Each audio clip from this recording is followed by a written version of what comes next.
कुछ अनसुनी कुछ अनकही कहानियां। भक्षक से बड़ा रक्षक। सुबह का समय था। ठंडी ठंडी हवा बह रही थी।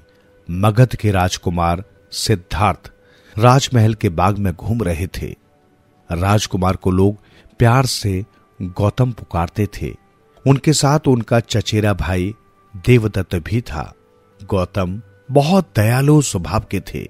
वे पशु पक्षियों को प्यार करते, पर देवदत्त कठोर स्वभाव का था। पशु पक्षियों के शिकार में उसे बड़ा आनंद मिलता। बाग बहुत सुंदर था। तालाब में कमल खिले हुए थे। फूलों पर रंग बिरंगी तितलियां मंडरा रही थी। पेड़ों पर चिड़ियां चहचहा रही थी।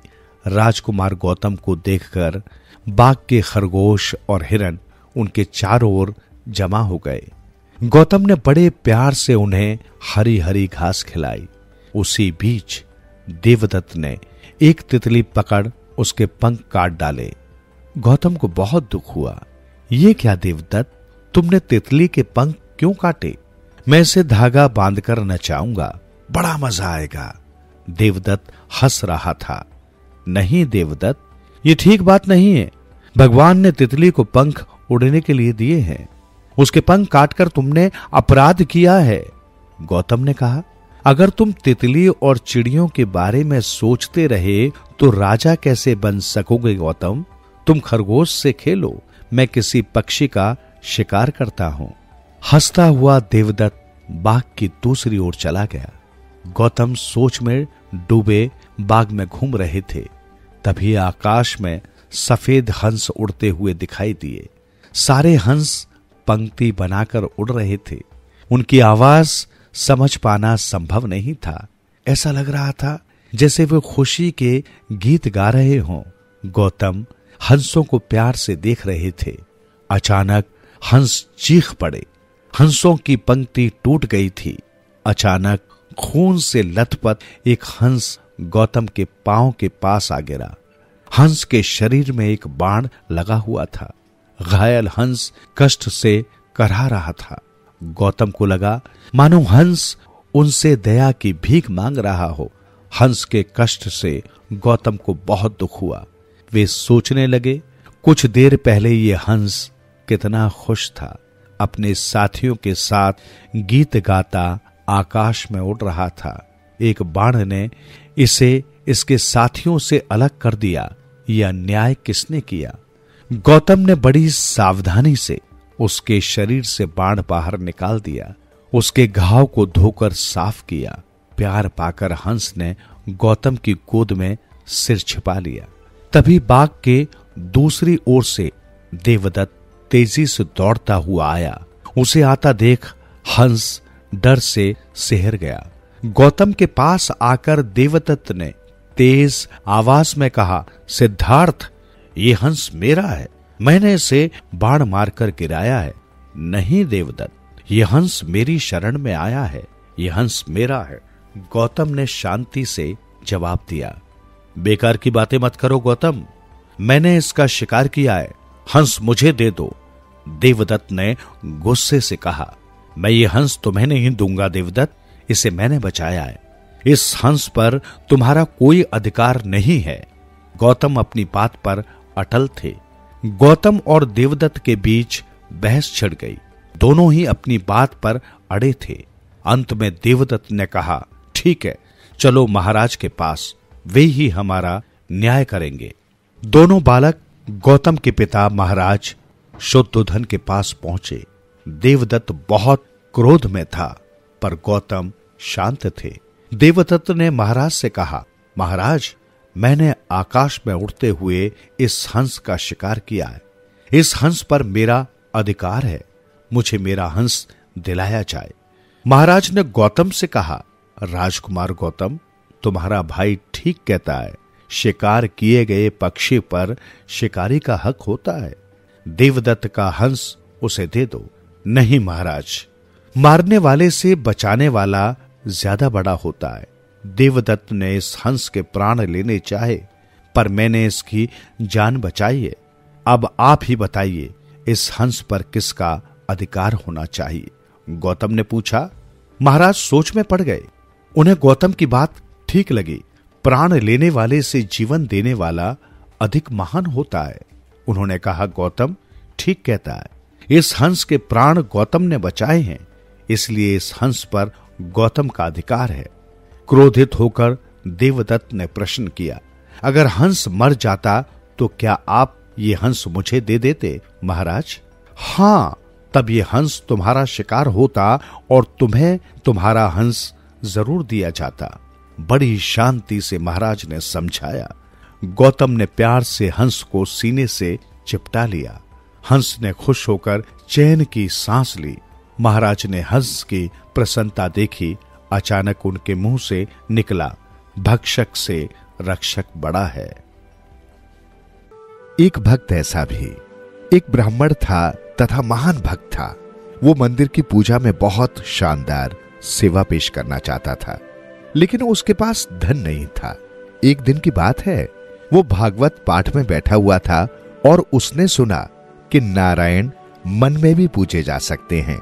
उसने इस अवसर का लाभ उठाया, क्योंकि वो एक लंबे समय से सोच रहा था कि कैसे बहुत शान से नारायण की पूजा करूं, लेकिन उसके पास धन नहीं था। जब वो ये समझ गया कि मन के भीतर नारायण की पूजा कर सकते हैं, तो गोदावरी नदी में स्नान करने के बाद वो एक पेड़ के नीचे बैठा हुआ था। अपने मन के भीतर वो बहुत खूबसूरत सिंहासन का निर्माण कर रहा था। गहनों के साथ लदी और सिंहासन पर भगवान की मूर्ति को रखते हुए वो भगवान का गंगा, यमुना, गोदावरी, नर्मदा, कावेरी नदी के जल के साथ अभिषेक कर रहा था।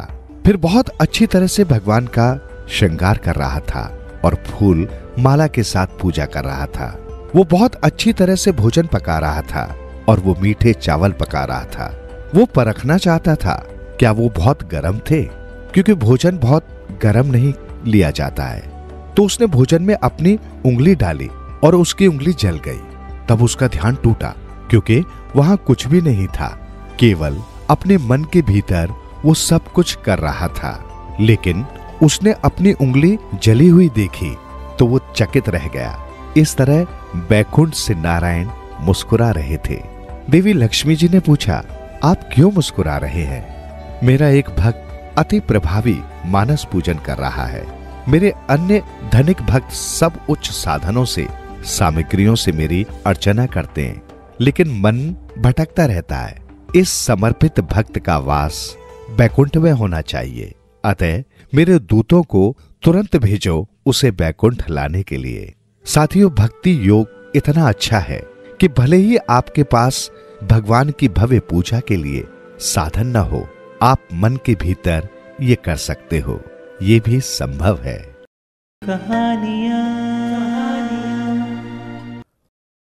बुद्धि पर विश्वास। राजा कृष्णदेव राय के विषय में तेनालीराम ने सुना था। वो बुद्धिमानों और गुणवानों का बहुत आदर करते हैं। उसने सोचा क्यों न वहां जाकर भाग्य आजमाया जाए। वो किसी ऐसे अवसर की ताक में रहने लगा जब उसकी भेंट किसी महत्वपूर्ण व्यक्ति से हो सके, जो उसे दरबार तक पहुंचा सके, क्योंकि बिना किसी सिफारिश के राजा के पास जाना बहुत टेढ़ी खीर थी।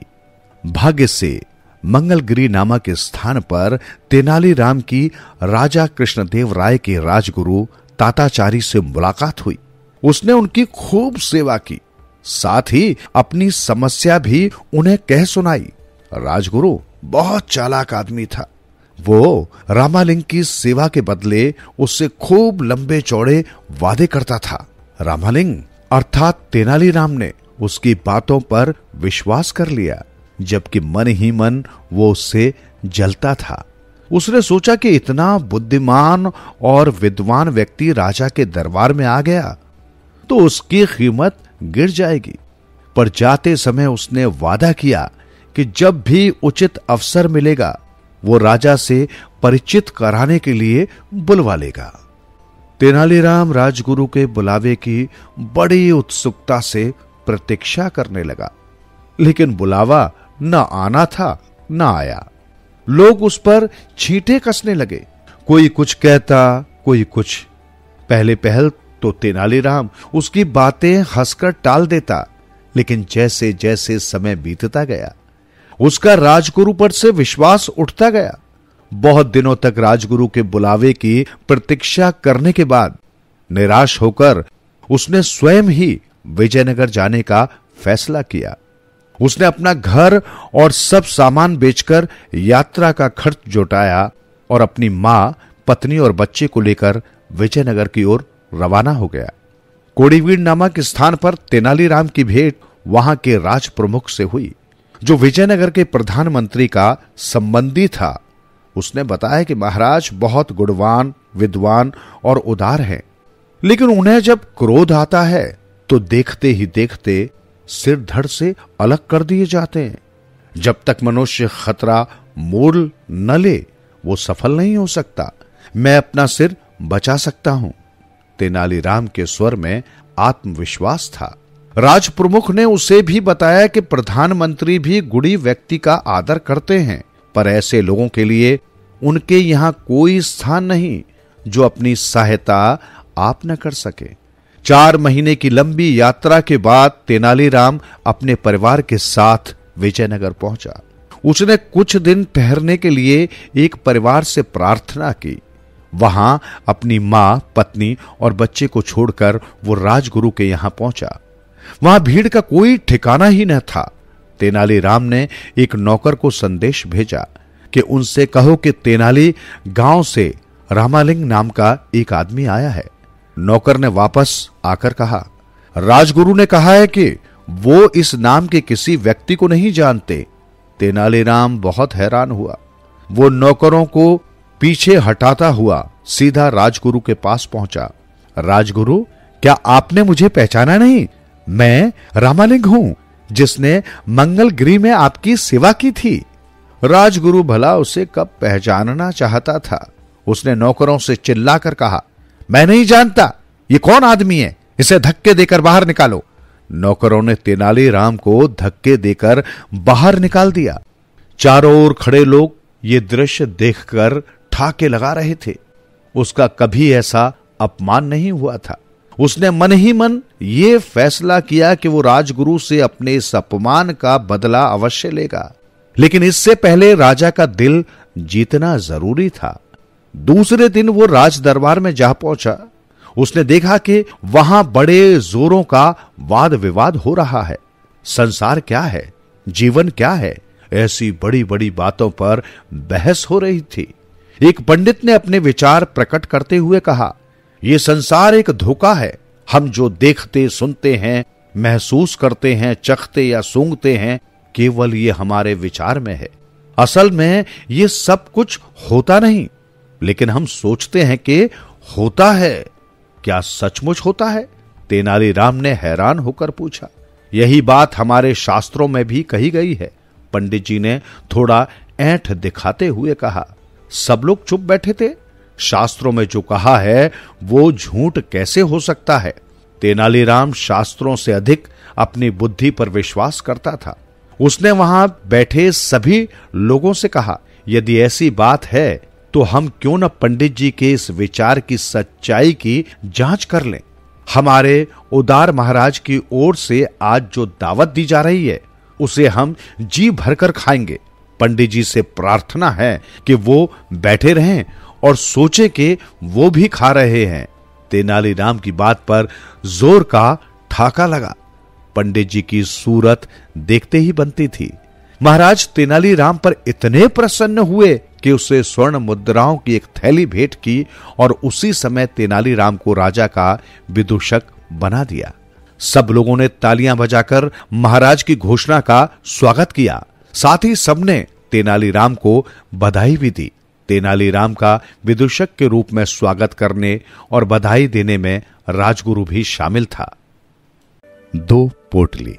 एक बार भगवान ने जब इंसान की रचना की तो उसे 2 पोटली दी। कहा एक पोटली को आगे की तरफ लटकाना और दूसरी को कंधे के पीछे पीठ पर। आदमी दोनों पोटलियां लेकर चल पड़ा। हाँ, भगवान ने उसे यह भी कहा था कि आगे वाली पोटली पर नजर रखना, पीछे वाली पर नहीं। समय बीतता गया। वो आदमी आगे वाली पोटली पर बराबर नजर रखता। आगे वाली पोटली में उसकी कमियां थी और पीछे वाली में दुनिया की। वे अपनी कमियां सुधारता गया और तरक्की करता गया। पीछे वाली पोटली को इसने नजरअंदाज कर रखा था। एक दिन तालाब में नहाने के पश्चात दोनों पोटलियां अदल बदल हो गई। आगे वाली पीछे और पीछे वाली आगे आ गई। अब उसे दुनिया की कमियां ही कमियां नजर आने लगी। ये ठीक नहीं है, वो ठीक नहीं है, बच्चे ठीक नहीं है, पड़ोसी बेकार हैं, सरकार निकम्मी है, आदि आदि। अब वो खुद के अलावा सब में कमियां ढूंढने लगा। परिणाम ये हुआ कि कोई नहीं सुधरा, पर उसका पतन होने लगा। वो चक्कर में पड़ गया कि ये क्यों हुआ है। वो वापस भगवान के पास गया। भगवान ने उसे समझाया कि जब तक तेरी नजर अपनी कमियों पर थी, तू तरक्की कर रहा था। जैसे ही तूने दूसरों में मीन मेख निकालना शुरू कर दिया, वहीं से तेरा पतन शुरू हो गया। हकीकत में यही है कि हम किसी को नहीं सुधार सकते। हम अपने आप को सुधार लें, इसी में हमारा कल्याण है। हम सुधरेंगे तो जग सुधरेगा। हम यही सोचते हैं कि सबको ठीक करके ही शांति प्राप्त होगी, जबकि खुद को ठीक नहीं करते।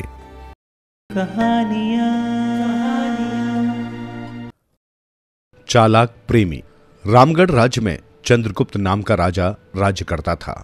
उसका पुत्र महेंद्र गुप्त काफी सुशील और गुणवान होने के साथ साथ काफी साहसी भी था। चंद्रगुप्त को अपने बेटे पर काफी गर्व था, लेकिन एक दिन राजा चंद्रगुप्त ने अपने पुत्र को किसी दोष के कारण देश निकाला दे दिया। तब महेंद्र गुप्त ने जाने से पहले अपने महल में आकर रास्ते के लिए कुछ जरूरी सामान लिया। उस सामान में 4 लाल और कुछ रुपए थे। ये सारा सामान लेकर महेंद्र गुप्त ने सफर करना प्रारंभ किया। जब वो अपने शहर से कुछ दूर पहुंचा तो उसे एक साधु का आश्रम दिखाई दिया। महेंद्र गुप्त उस साधु को दंडवत प्रणाम करके एक तरफ बैठ गया। तब उस साधु ने पूछा, बच्चा तुम कौन हो और यहाँ कैसे आए हो? महाराज, मैं राजा चंद्रगुप्त का पुत्र महेंद्र गुप्त हूँ। मुझे मेरे पिता ने देश निकाला दे दिया है, इसलिए मैं परदेश जा रहा हूँ। रास्ते में आपका आश्रम दिखाई दिया तो मेरे मन में आया कि आपके दर्शन भी करता चलूं। महेंद्र गुप्त ने नम्रता पूर्वक कहा। साधु ने महेंद्र गुप्त की बात सुनकर कहा, वत्स, तुम नेक इंसान हो और परदेश जा रहे हो, इसलिए हम तुम्हें 4 बातें बताते हैं। उन बातों पर अवश्य अमल करना। परदेश में ये बात तुम्हारे अवश्य ही काम आएगी। साधु ने उसे 4 बातों का निर्देश दिया। एक तो ये कि परदेश में एक से भले 2 होते हैं। दूसरी बात, परदेश में दूसरे के हाथ का बना खाना मत खाना। अगर खाना भी पड़े तो पहले किसी जानवर को खिला देना। तीसरी बात यह कि परदेश में किसी दूसरे की बिछाई हुई चारपाई पर मत सोना। अगर सोना भी हो तो पहले बिस्तर को अच्छी तरह झाड़ लेना। और चौथी बात यह कि यदि कहीं शत्रुओं के फंदे में फंस जाओ तो जहां तक हो सके नरमी और ज्ञान की बातें सुनाकर अपना उद्देश्य प्राप्त करना। साधु ने कहा, मेरी ये 4 बातें हमेशा याद रखना। साधु की बातें सुनकर महेंद्र गुप्त परदेश को चल दिया। जब चलते चलते बहुत दिन बीत गए तो वो एक जंगल में जा पहुंचा। वहां उसने देखा कि एक चील एक कछुए के बच्चे को लेकर उड़ी जा रही है। संयोगवश बच्चा उस चील के पंजे से निकलकर गिर गया। महेंद्र गुप्त ने कछुए को तड़पते हुए बच्चे को देखा तो उसे बड़ी दया आई। उसने अपने मन में सोचा कि इस बच्चे को पालना चाहिए। इस बच्चे को पालने से 2 बातें होंगी। पहली तो ये कि इस बच्चे के प्राण बच जाएंगे और दूसरी ये कि साधु द्वारा कही गई पहली बात भी पूरी हो जाएगी कि सफर में एक से भले 2 होते हैं और इससे बातें करते हुए दिन भी आसानी से बीतेंगे। ये सब सोचकर महेंद्र गुप्त ने कछुए के बच्चे को अपने साथ ले लिया। वो कछुए के बच्चे को लेकर सफर करता रहा। कई दिन के सफर के बाद एक अच्छा सा स्थान उसे दिखाई दिया। उस स्थान पर पहुंचकर उसने कुछ खाया पिया और फिर कछुए के बच्चे से बोला, तुम यहाँ बैठे रहना, मैं थोड़ी देर सो लूं। ये कहकर महेंद्र गुप्त एक पेड़ के नीचे सो गया। उसी पेड़ के ऊपर एक सांप और एक कौआ रहते थे। उन दोनों का दस्तूर था कि जब कोई मुसाफिर उस पेड़ के नीचे ठहरता तो सांप उसे डस लेता और कौआ उसकी आंखें निकाल लेता था।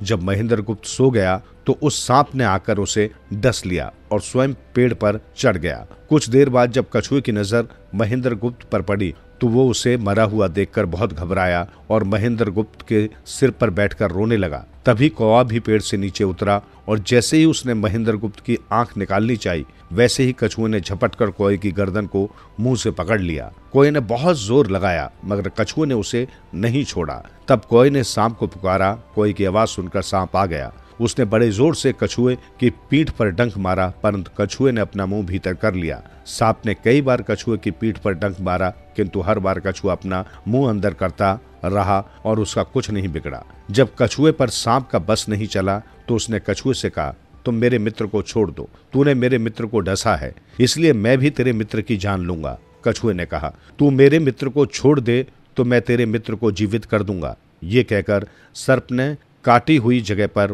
मुंह रखकर महेंद्रगुप्त के शरीर से विष खींच लिया और फिर बोला, अब तो मेरे मित्र को छोड़ दे। अपने मित्र का विष उतरते देखकर कछुए ने कुएं को छोड़ दिया। जब महेंद्रगुप्त को होश आया तो उसने अपने मित्र को सांप के डसने का सारा हाल सुनाया।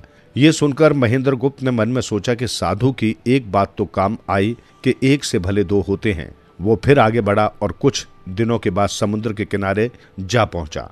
तब कछुए के बच्चे ने कहा, मित्र, मेरा देश आ गया है, यदि आप आज्ञा दें तो मैं अपने माता पिता से मिल आऊं। उनसे बिछड़े बहुत दिन हो गए हैं, वे बहुत दुखी होंगे। महेंद्रगुप्त ने उसे जाने की आज्ञा दे दी और स्वयं रात को वहीं समुद्र के किनारे उस जंगल में ठहर गया। उस जंगल में एक ठग परिवार रहता था। ठग की 2 लड़कियां और 4 बेटे थे। उसकी बड़ी बेटी ज्योतिष विद्या जानती थी। वो अपने पिता से बोली, ऐसा प्रतीत होता है कि इस जंगल में एक मुसाफिर आया हुआ है। उस मुसाफिर के पास 4 लाल हैं। यदि तुम लोग उस मुसाफिर को यहाँ ले आओ तो उससे लाल लेना मेरा काम है। यदि वे लाल हमको मिल गए तो जन्म भर के लिए निहाल हो जाएंगे, परंतु उस मुसाफिर को मारना मत, उसे जीवित ही पकड़ कर लाओ। ये सुनकर बाप बेटे उसकी तलाश में निकल पड़े। थोड़ी देर बाद उन्होंने देखा कि एक आदमी एक पेड़ के नीचे सो रहा है। उसे देखकर उन्होंने सोचा वो वही मुसाफिर है जिसके पास लाल है। वे उसे पकड़कर ले गए और अपनी बड़ी बेटी के हवाले कर दिया और बोले, इससे लाल निकलवाना अब तेरा काम है, तुम लोग चिंता मत करो, मैं इससे लाल निकलवा लूंगी। मगर जब ठग की छोटी बेटी ने महेंद्रगुप्त को देखा तो वो दिलो जान से उस पर आशिक हो गई। भाइयों के डर से कुछ कह तो न सकी, लेकिन मन ही मन उसको बचाने की युक्ति सोचने लगी। कुछ देर बाद ठग को बड़ी बेटी ने खाना बनाया और उसमें जहर मिला दिया। यही खाना उसने महेंद्रगुप्त को परोस दिया। जब थाली महेंद्रगुप्त के सामने आई तो उसे साधु की कही दूसरी बात याद आई। उसने थाली में से थोड़ा सा भोजन निकालकर कुत्ते के सामने डाल दिया। उसे खाने को खाते ही कुत्ता मर गया। ये देखकर महेंद्रगुप्त ने भोजन नहीं किया। उसने अपने मन में सोचा कि साधु की दूसरी बात काफी कारगर सिद्ध हुई। अपनी इस चाल को असफल होते देखकर ठग की बेटी ने कच्चे सूत का पलंग तैयार करवाया और उसे एक ऐसे कुएं पर बिछाया जिसके नीचे आग सुलग रही थी। बड़ी बेटी ने महेंद्रगुप्त से कहा, आप उस पलंग पर जाकर सो जाइए। अब महेंद्रगुप्त पलंग के पास आया तो उसे साधु की तीसरी बात याद आई और उसने बिस्तर को झाड़ा। जैसे ही उसने बिस्तर को झाड़ा वैसे ही कच्चे सूत के धागे टूट गए और आग का कुआं नजर आने लगा। तब उसने सोचा कि साधु की तीसरी बात भी काम आई। ये सोचकर वो सोने के लिए एक टूटी हुई चारपाई पर लेट गया और सोचने लगा कि आज की रात जान बचनी बहुत कठिन है। इतने में ठग की छोटी बेटी मौका पाकर आई और कहने लगी, हे प्रिय, मैं तुम पर दिलो जान से न्योछावर हूँ, परंतु आज की रात मेरे वश में कुछ नहीं है। आज की रात मेरी बहन की बारी है। जिस तरह भी हो सके आज की रात मेरी बहन से अपने प्राण बचाइए। कल मेरी बारी है, मैं आपकी दासी हूँ, आपको साफ बचा लूंगी। ये कहकर ठग की छोटी बेटी चली गई। जब सब खाना खा चुके तो ठग की बड़ी बेटी हाथ में कटार लेकर आई और क्रोध से बोली, ओ मुसाफिर, या तो अपने 4 लाल मुझे दे दे, नहीं तो मैं तुझको मार डालूंगी। उसी समय महेंद्रगुप्त को साधु की चौथी बात याद आई। उसने सोचा, आज रात बचना मुश्किल है, साधु की चौथी बात भी आजमानी चाहिए, वरना आज की रात ये लड़की मेरा काम तमाम कर देगी। महेंद्रगुप्त ने ये सब सोचकर लड़की से कहा, मेरे पास लाल नहीं है, यदि तू मुझको मारेगी तो वैसे ही पछताएगी जैसे कालू बंजारा कुत्ते को मारकर पछताया था। बंजारा क्यों पछताया था, उसकी दास्तान शुरू से लेकर अंत तक मुझे सुनाओ, लड़की ने आवेश में कहा। महेंद्रगुप्त बंजारे की दास्तान सुनाने लगा। एक बंजारे को किसी काम में ऐसी हानि हुई कि उसका सारा सामान बिक गया, सिर्फ एक कुत्ता उसके पास रह गया। बंजारे के मन में आया कि इस कुत्ते को किसी के पास गिरवी रखकर कुछ रुपया ले लूं। ये सोचकर बंजारा उस कुत्ते को लेकर एक साहूकार के पास गया और 5 रुपयों में कुत्ता गिरवी रखकर बंजारे ने उस साहूकार से कहा, जब तक मैं आपको ब्याज सहित रुपया अदा न कर दूं, ये कुत्ता आपके पास रहेगा। ये कहकर बंजारा चला गया और कुत्ता साहूकार की दुकान में रहने लगा। अचानक एक रात को चोर आए और दुकान में घुस गए। वे चोर साहूकार की अशर्फियां की तमाम थैलियां लेकर चलते बने, लेकिन उस कुत्ते ने कान तक न हिलाए। कुत्ते ने सोचा, मैं अकेला हूं, अगर शोर शराबा किया तो ये चोर मुझे मार डालेंगे। इससे उचित यही है कि इन्हें माल ले जाने दूं और देखूं कि ये चोर माल लेकर जाते कहां हैं। जब चोर थैलियां लेकर चले तो कुत्ता भी उनके पीछे पीछे चल दिया। वे चोर शहर के तालाब पर पहुंचे और उन्होंने सब थैलियों को तालाब में डाल दिया और वहां से चले गए। ये देखकर कुत्ता वापस आकर दुकान में लेट गया। जब सवेरा हुआ और साहूकार ने दुकान पर आकर देखा तो सारी दौलत वहां से गायब थी। ये देखकर वो साहूकार अपनी छाती पीट पीट कर रोने लगा। बहुत से लोग उसके रोने की आवाज सुनकर वहां जमा हो गए और सारी बात जानकर साहूकार को दिलासा देने लगे। मुझे इसका अफसोस नहीं कि मेरा सारा माल चला गया, बल्कि मुझे अफसोस इस कुत्ते का है। लोग कहते हैं कि बंजारे का कुत्ता 100 आदमियों के बराबर काम करता है, पर यह नमक हराम तो भौंका तक नहीं। अगर ये भौंकता तो आसपास के लोग जाग जाते और मेरा माल बच जाता, साहूकार ने रोते हुए कहा। जब कुत्ते ने साहूकार की बात सुनी तो वो साहूकार का दामन पकड़कर खींचने लगा। लोगों ने कहा, ये कुत्ता कुछ कह रहा है, इसके साथ चलो, देखें ये कहां ले जाता है। लोगों की ये बात सुनकर साहूकार अपने कुछ साथियों के साथ कुत्ते के पीछे चल दिया। कुत्ता उन सबको तालाब पर ले गया, फिर स्वयं उसी तालाब में कूद पड़ा और गोता मारकर एक थैली अपने मुंह में दबा लाया। उस थैली को देखकर सब लोग कहने लगे कि माल इसी तालाब में है। तुरंत ही साहूकार के कुछ साथी उस तालाब में कूद पड़े और सारा माल निकाल लाए और साहूकार के हवाले कर दिया। साहूकार बड़ा प्रसन्न हुआ और बोला, इस कुत्ते को मैंने बेकार में बुरा भला कहा, इसी के कारण आज मेरा चोरी गया माल मिल गया, अब मैं इसे मुक्त करता हूँ। ये कहकर एक पर्चे पर सारा हाल लिखकर कुत्ते के गले में बांधकर कहा, मैं तुझसे बहुत खुश हूँ और तुझको आजाद करता हूँ। जहाँ तेरा मालिक हो वहां चला जा। तेरे मालिक को मैंने जो रुपया दिया था वो समझो पूरा हो गया। ये कहकर उसने कुत्ते को रुखसत किया। कुत्ता अपने मालिक के पास रवाना हो गया। कई दिनों बाद जब बंजारे को अपना कुत्ता नजर आया तो उसे देखकर बंजारे को बहुत क्रोध आया। इसने बहुत बड़ा पाप किया जो भागकर यहाँ चला आया, मेरी बनी बनाई साख खराब कर दी, बंजारे ने क्रोधित स्वर में कहा। इतने में कुत्ता भी करीब आ पहुंचा। इसी समय बंजारे ने क्रोध में बिना सोचे समझे उसकी गर्दन पर तलवार का ऐसा वार किया कि कुत्ते का सिर धड़ से अलग हो गया। तभी उसकी नजर कुत्ते के गले में बंधे पर्चे पर पड़ी। उसने उठाकर उसे पढ़ा और कुत्ते की स्वामी भक्ति को देखकर वो बहुत रोया और कहने लगा, मैंने बड़ी भूल की जो निर्दोष कुत्ते को मार डाला, परंतु अब क्या हो सकता था। अब मैं एक और दास्तान सुनाता हूँ।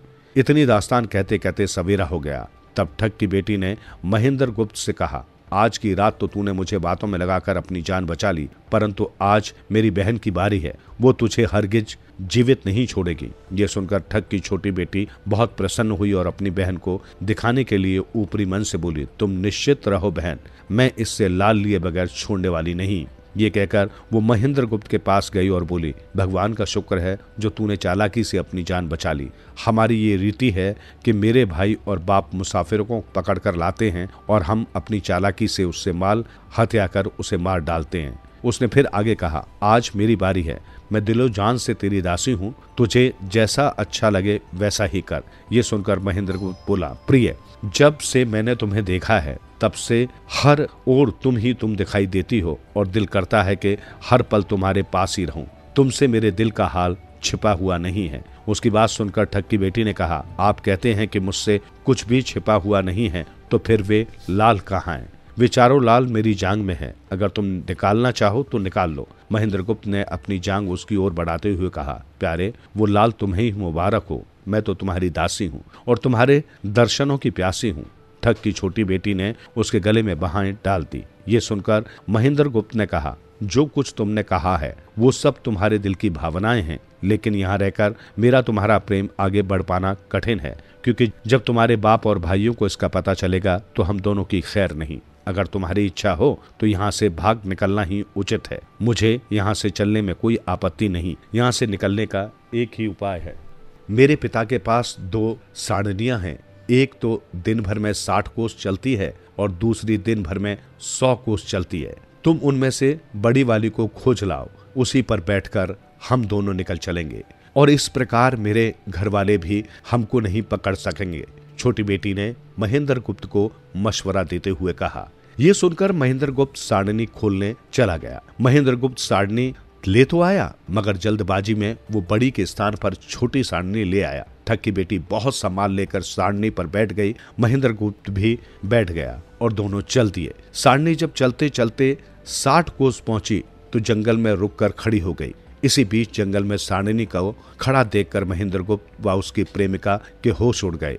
इधर जब सवेरा हुआ तो ठग ने देखा कि उसकी बेटी और मुसाफिर दोनों गायब हैं। उसने सोचा कि निसंदेह वो बदमाश मेरी बेटी को भगा ले गया है। ये सोचकर तबेले में जाकर देखा तो छोटी सारणी गायब है और बड़ी सारणी वहीं है। ये देखकर वो कहने लगा, अब वो कहाँ जाएंगे, मैं अभी उन्हें पकड़ कर लाता हूँ।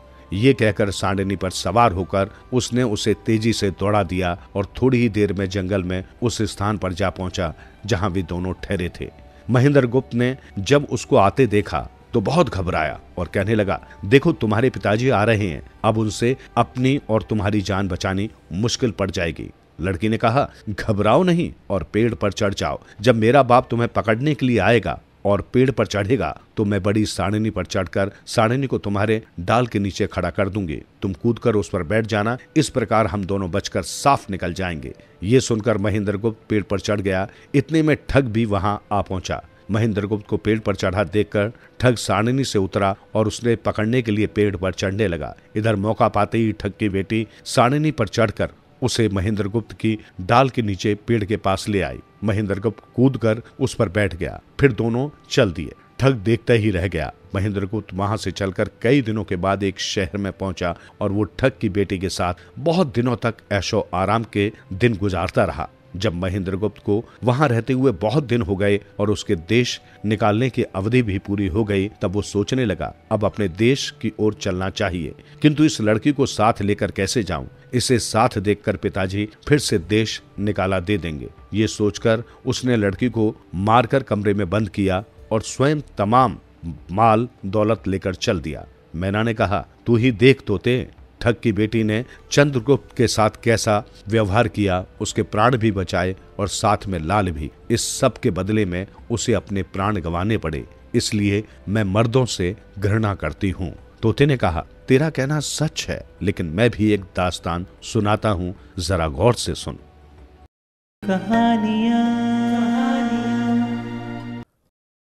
चमड़ी जाए पर दमड़ी न जाए। सुल्तान के दरबार में सबसे बड़ा खजांची था कोशिया। वो अपना सारा काम बड़ी मेहनत और ईमानदारी से करता था। सबके सब उसके व्यवहार से बहुत खुश थे। उसने कभी भी किसी गरीब को तंग नहीं किया था, किसी का पैसा नहीं रखा था। बादशाह का भी वो बड़ा विश्वास पात्र था। कुल मिलाकर वो एक नेक इंसान था। किंतु कोशिया में लाख अच्छाई के बावजूद एक कमी थी, एक कमजोरी थी। कोशिया की सबसे बड़ी कमजोरी ये थी उसका आवश्यकता से अधिक कंजूस होना। एक दिन कोशिया शाम को घर आया तो बहुत ही उदास था। उसने घर आकर अपनी पत्नी से भी कुछ नहीं कहा और सीधा ही अपने पलंग पर जाकर लेट गया। अरे आपको क्या हुआ? आपकी तबीयत तो ठीक है ना? पत्नी ने अपने पति को इस तरह उदास लेटे देखकर पूछा। सब कुछ ठीक ही है, फिर आप इस प्रकार उदास क्यों हैं? आते ही बिस्तर पर लेट गए। क्या दरबार में किसी से झगड़ा हुआ है?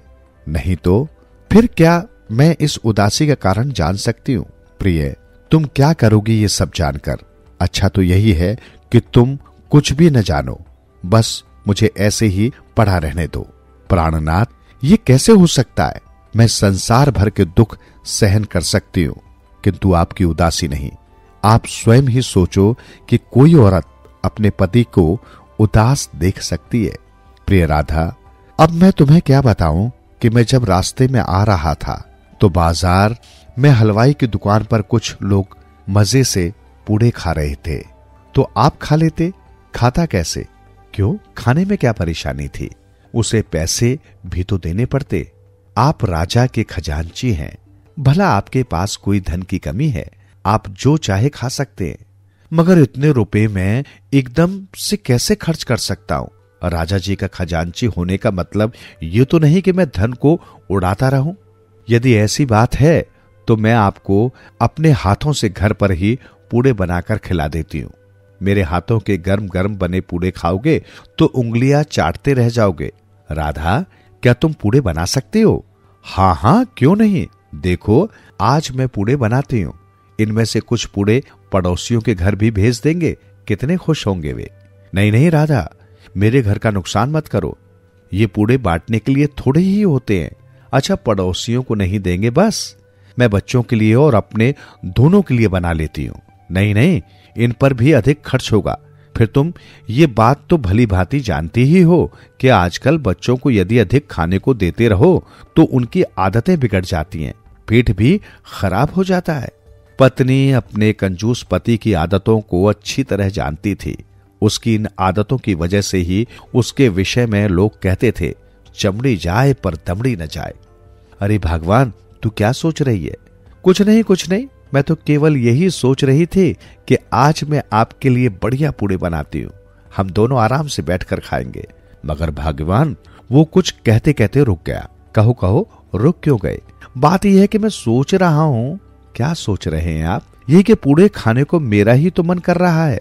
हाँ, तो फिर तुम क्यों खाओगे?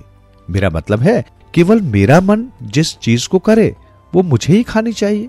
बेकार में तुम भी खाने बैठ जाओ तो इससे तो घर का ही नुकसान होगा। पत्नी बेचारी अपने पति की भावना समझ गई थी, उसे सब पता था, फिर भी उसने अपने मन पर पत्थर रख लिया और हंसकर बोली, कोई बात नहीं, मैं आपके लिए ही पूड़े बना देती हूँ। रसोई में यदि पूड़े बनाओगी तो पड़ोसियों को उनकी गंध पहुंच जाएगी, इससे वे समझ जाएंगे कि हमारे घर में पूड़े बन रहे हैं, बस चले आएंगे मांगने। तो फिर राधा सोच में पड़ गई। मेरे विचार में तो हम ऊपर छत पर चलते हैं, खुली हवा में, वहां हमें कोई नहीं देखेगा। तुम पूड़े बनाती जाना और मैं गर्म गर्म खाता रहूंगा। पत्नी ने अपने पति की बात सुन तो ली, किंतु उसका मन बुझ सा गया। इतना सारा सामान छत पर ले जाने में कितना समय लगेगा, फिर लेकर आना, उफ, ये सब क्या मुसीबत है। किंतु वो करे भी तो क्या? पतिव्रता धर्म तो उसे निभाना ही पड़ेगा, ये सब कष्ट तो सहना ही पड़ेगा। पति की खुशी के लिए उसे त्याग करना होगा। पति भगवान है, यदि भगवान खुश हो गया तो सारा संसार खुश हो गया। यही सोचकर राधा पूड़े बनाने का सारा सामान छत पर ले जाने लगी। कुछ ही क्षणों में उसने सारा सामान छत पर पहुंचा दिया और आटे को पानी में घोलकर गुड़ के टुकड़ों को तोड़कर पानी में डाला और चूल्हा जलाने लगी। पति पास ही चारपाई पर बैठा था। थोड़ी देर में पूड़े बनकर तैयार हो गए। कोशिया गर्म गर्म पूड़ों को देखकर बहुत खुश हो रहा था। कितने लंबे समय से वो इन पूड़ों को खाने की बात सोच रहा था, किंतु डर जाता था कि उस पर धन खर्च होता है। मगर आज हिम्मत करके उसने पूड़े बनवा ही लिए। आह, कैसी सुगंध आ रही है! भीनी भीनी सुगंध से उसका दिमाग तर हो रहा था। वो चारपाई से उठकर आलथी पालथी मारकर अपनी पत्नी के पास बैठ गया। अभी उसने थाली में पूड़े डाले ही थे कि दूर गली में एक बौद्ध भिक्षु उसे अपने घर की ओर आता दिखाई दिया। भगवान, गजब हो गया, अब तो मारे गए। क्या हो गया स्वामी, आप घबरा क्यों रहे हैं? वो देखो, भिक्षुक आ रहा है। ये मांगने वाले भी तो पीछा नहीं छोड़ते। दान देने से धन नहीं घटता, जैसे नदी में जल कम नहीं होता। राधा ने अपने पति से कहा, ये जल और धन का भला क्या मेल? धन तो कमाया जाता है, जल पहाड़ों से बहकर आता है। अब तुम देखो कि मैं इसे कुछ नहीं देने वाला। ये पूड़े तो मैंने अपने लिए बनवाए हैं, न कि इस भिखारी के लिए। बौद्ध भिक्षु चुपचाप नीचे खड़ा उन दोनों की ओर देखता रहा। वो मुंह से कुछ नहीं बोला। अरे, ये गूंगा है क्या? उसे खामोश खड़े देखकर उसने पूछा। गूंगा नहीं है, ये बौद्ध भिक्षु है, मुंह से ये कुछ नहीं बोलेगा। यदि आप इसे कुछ दे देंगे तो अपने आप ही चला जाएगा। ठीक है, तुम एक काम करो। क्या? इसके लिए एक छोटा सा पूड़ा बना दो, इससे सांप भी मर जाएगा और लाठी भी न टूटेगी। इसे शीघ्र ही कुछ देकर यहां से भगा दो, नहीं तो इसे देखकर दूसरे भिखारी भी आ जाएंगे। अच्छा, मैं अभी बनाती हूं एक छोटा सा पूड़ा। इतना कहते हुए राधा ने छोटा सा पूड़ा बनाने के लिए आटा निकाला और उसे तवे पर डालने लगी। ये तो पहले पूड़ों से भी बड़ा बन गया है। राधा ने आश्चर्य से उस पूड़े की ओर देखा जो बहुत फैलता जा रहा था। इसे आप ले लीजिए, इस भिक्षु के लिए मैं और बनाती हूं। राधा ने पूड़ा अपने पति को दे दिया। अब की बार उसने नए पूड़े के लिए आटे की मात्रा बहुत कम कर दी थी। वो बौद्ध भिक्षु बड़े धैर्य से खड़ा था। वो कुछ भी तो नहीं बोल रहा था। अब की बार भी पूड़ा पहले से बड़ा बन गया था। ये क्या हो रहा है? मैं जितना भी इसे कम कर रही हूं उतना ही ये बढ़ता जाता है। मेरी तो कुछ समझ में नहीं आ रहा है। चिंतित सी हो गई थी राधा।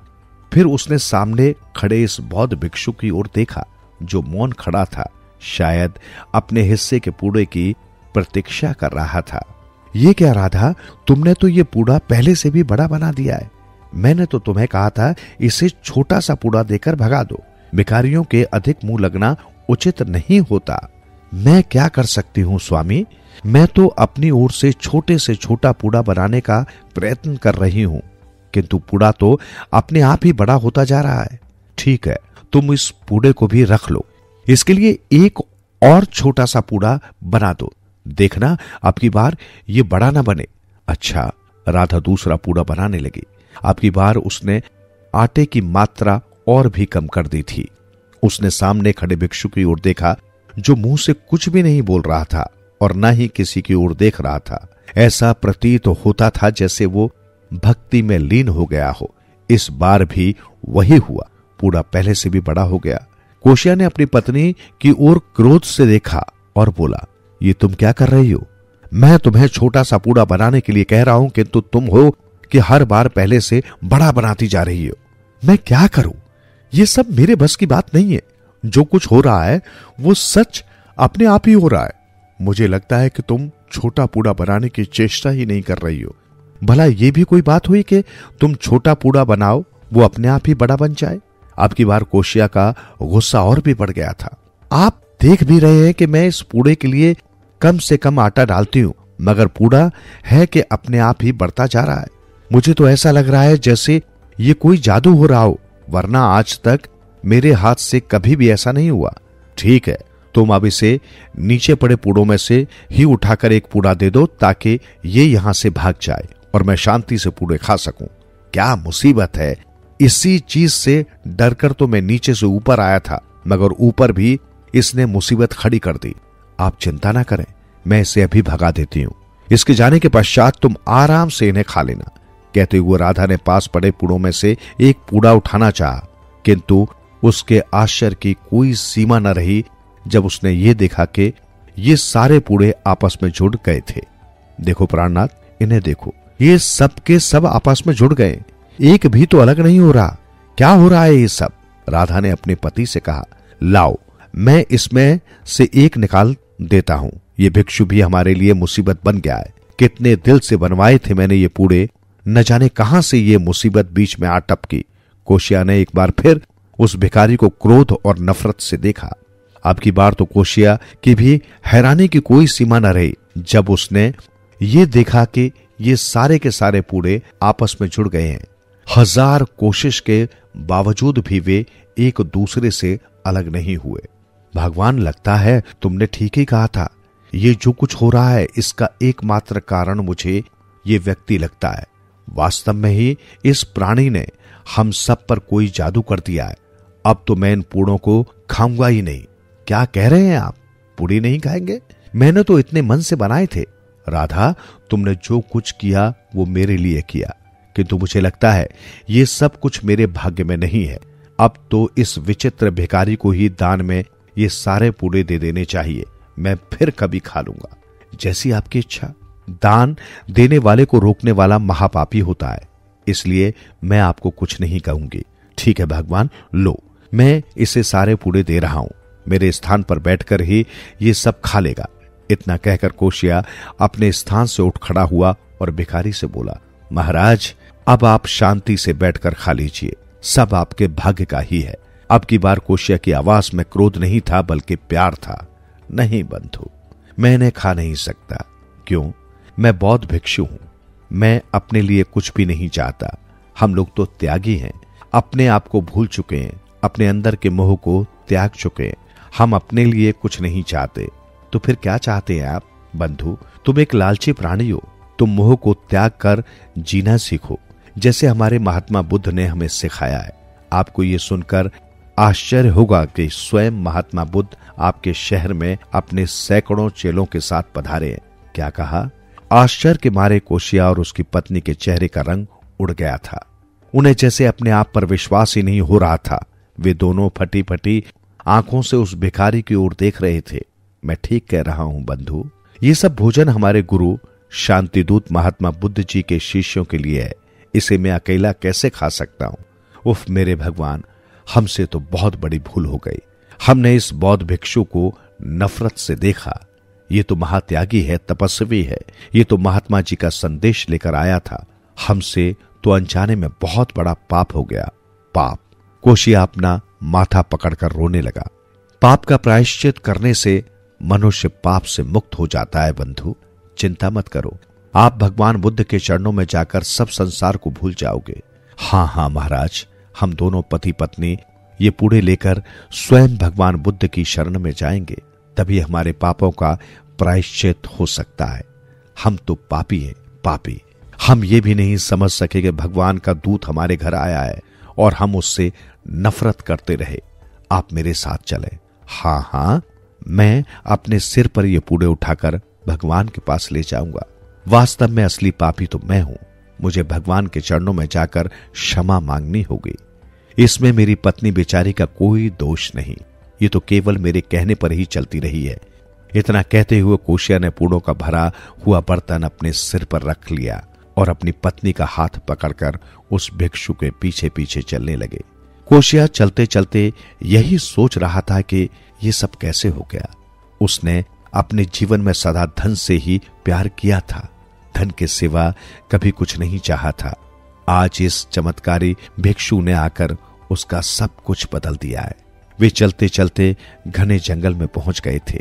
सामने ही एक ऊंचे चबूतरे पर स्वयं भगवान बुद्ध आंखें बंद किए साधना में लीन थे। उनकी आंखें बंद थी, हाथ में माला थी। उस समय वे शांति और प्रेम की मूर्ति नजर आ रहे थे। कोशिया उनके चरणों में गिर गया। डर के मारे उसकी आवाज कांप रही थी, जैसे अनजाने में उससे बहुत बड़ा अपराध हो गया हो। मुझे क्षमा कर दो प्रभु, मैं तो बहुत बड़ा पापी हूं। मैंने आज तक कोई अच्छा काम नहीं किया। मैं धन का पुजारी हूं। भगवान के नाम पर कुछ भी दान नहीं कर सका। यहां तक कि मैंने अपने बीवी बच्चों को भी अच्छे खाने नहीं दिया। कोशिया, एक बात याद रखो, ये मनुष्य सदा से भूल करता आया है, किंतु जब उसे ठोकर लगती है तो वो अपने किए पर पश्चाताप करता है। अपनी भूल को महसूस करना उसकी महानता होती है। तो क्या आपने मुझे क्षमा कर दिया भगवान? कोशिया ने खुश होकर पूछा। जब इंसान गलती महसूस करता है तो उसकी आत्मा में ज्ञान का प्रकाश पैदा होता है। ये ज्ञान उसे महान बनाता है। कोशिया उठो, इस ज्ञान के प्रकाश को दूर दूर तक फैला दो। जैसे तुमने देखा कि हमारे एक भिक्षु ने जाकर तुम्हें नया मार्ग दिखाया, तुम्हें अंधेरे से निकालकर प्रकाश में खड़ा कर दिया। अब तुम भी अपने हाथों से इन सब लोगों को ये पूड़े खिलाओ। ये सब कई दिनों से भूखे हैं। कोशिया अपने स्थान से उठा और पूड़े वाले बर्तन को देखा, फिर सामने बैठे भिक्षुओं की ओर नजर दौड़ाते हुए सोच में पड़ गया। ये सब तो हो ही नहीं सकेगा। क्या सोच रहे हो कोशिया? महात्मा बुद्ध ने कोशिया की ओर देखकर पूछा। महाराज, ये कैसा मजाक है? यहाँ सैकड़ों भक्त बैठे हैं और ये थोड़े से पूड़े कौन इन्हें खाएगा? कितनों का पेट भरेगा इनसे? नहीं महाराज, ये सब मुझसे नहीं हो सकेगा। मैं किसको दूंगा और किसे छोड़ूंगा? दिल छोटा ना करो कोशिया। श्रद्धा के आगे तो प्रभु स्वयं झुक जाते हैं। तुम इन्हें बांटना तो शुरू करो। जितने भी भूखे प्राणी इनसे अपना पेट भर लेंगे वही ठीक होगा। चलो। कोशिया का मन बुझा हुआ था। उसे ये सब अच्छा नहीं लग रहा था। वो इन पूड़ों की तरफ देख रहा था जो केवल एक ही आदमी की ही भूख मिटा सकते थे, मगर उनके सामने कितने ही भिक्षु बैठे थे। सब के सब उसकी ओर देख रहे थे। शायद वे सब के सब भूखे थे, मगर बांटो कोशिया, बांटो। देख क्या रहे हो? हमारा आशीर्वाद तुम्हारे साथ है। संकोच को मन से निकाल दो। ईश्वर पर भरोसा रखो। जिन लोगों को अपने प्रभु पर विश्वास होता है उनकी हर इच्छा पूरी हो जाती है कोशिया। भगवान बुद्ध ने अपना हाथ उठाकर उसे आशीर्वाद दिया।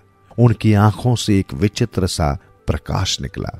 कोशिया को ऐसा लगा जैसे उसके शरीर में कोई लहर जन्म ले रही है। उसका सारा शरीर बदल सा रहा है। हजारों बौद्ध भिक्षुओं की नजरें उसकी ओर लगी हुई थी। कोशिया ने अपनी पत्नी को आवाज दी और उसके कान में कहा, ये तो हमारे लिए परीक्षा की घड़ी है। तुम एक एक पूड़ा उठाकर इन सबको देती जाओ, जितने भी लोगों को मिल जाए ठीक है, शेष से हम दोनों हाथ जोड़कर क्षमा मांग लेंगे। ठीक है, जो भगवान बुद्ध का आदेश है हमें उसी का पालन करना है। राधा ने भगवान का नाम लेकर पूड़े बांटना आरंभ कर दिया। अरे ये क्या भगवान, ये कैसा जादू है? तुम पूड़े बांटती जा रही हो, मगर ये पूड़े तो वैसे के वैसे ही रखे। धीरे धीरे सब बौद्ध भिक्षुओं के आगे पूड़े रखे जाने लगे। वो बड़े धैर्य से उन्हें खाने लगे। न जाने कितने दिनों से भूखे थे। कोशिया और उसकी पत्नी ये देख देख कर हैरान रह गए कि सब लोगों ने पेट भरकर पूड़े खा लिए हैं, किंतु उस थाल में सारे के सारे पूड़े वैसे ही पड़े हैं। ये सब भगवान बुद्ध की ही कृपा है पतिदेव। आज तक आपने तो किसी को खिलाया ही नहीं, लेकिन इन्होंने तुम्हारे हाथों से सबको खिलवा भी दिया और तुम्हारा सारा भोजन भी बचा दिया। राधा ने अपनी पति की आंखों में झांकते हुए कहा। कोशिया समझ गया कि सारा खेल भगवान का ही है। आज तक वो अंधेरे में भटकता रहा था, आज पहली बार उसे ज्ञान प्राप्त हुआ था। वे दोनों पति पत्नी भगवान बुद्ध के चरणों में झुक गए। आप महान हैं प्रभु, आपके चरणों में आकर हमारा जीवन सफल हो गया। हम पापी थे, आज आपने हमें ज्ञान दिया। मैं ही सबसे बड़ा पापी था भगवान। मैं अब कभी भी जीवन में ऐसा पाप नहीं करूंगा। मैं सबको खिलाया करूंगा और फिर स्वयं खाऊंगा। कोशिया हाथ जोड़ भगवान बुद्ध के सामने खड़ा था। जाओ कोशिया जाओ, इस ज्ञान के प्रकाश को सारे संसार में फैलाओ, यही मेरी सबसे बड़ी पूजा है। महात्मा बुद्ध का आशीर्वाद लेकर दोनों पति पत्नी अपने घर लौट रहे थे। दोनों के चेहरों पर आत्मसंतुष्टि और संतोष के भाव थे।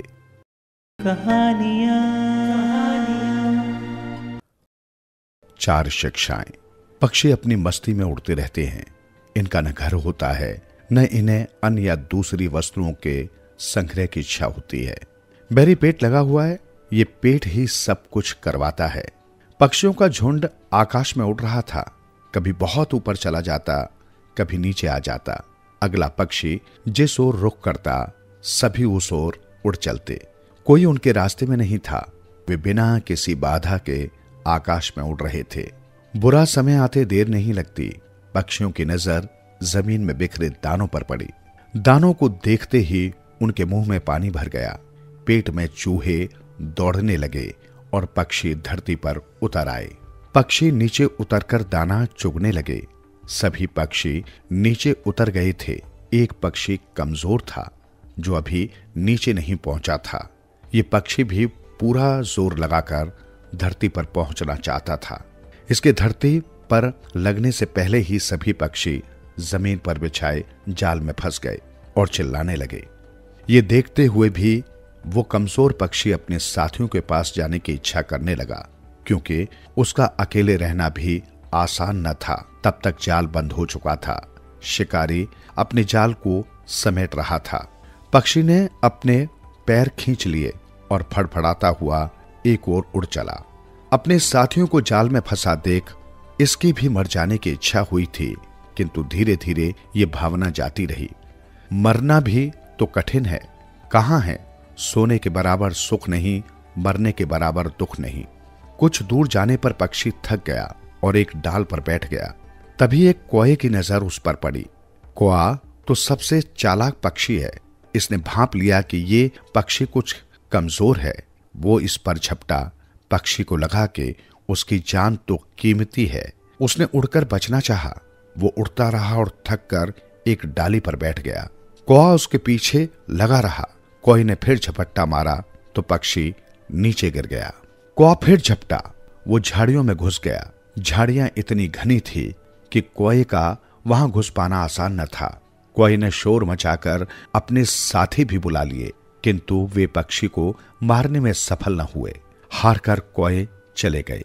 पक्षी को अब झाड़ियों में सुरक्षित घर मिल गया। वो थोड़ा सा बाहर निकलता और चौक चुक कर झट से झाड़ियों में छिप जाता। इन झाड़ियों में एक छोटा सा पीपल का पेड़ था। एक बार एक साधु इस पीपल के नीचे अपने शिष्यों सहित बैठ गया। पक्षी साधु का क्रियाकलाप देखता रहा।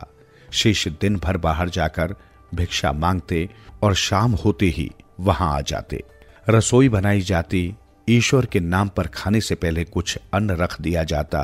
पक्षी झट से निकलता और वो अन्न खाकर अपने घर में सुरक्षित बैठ जाता।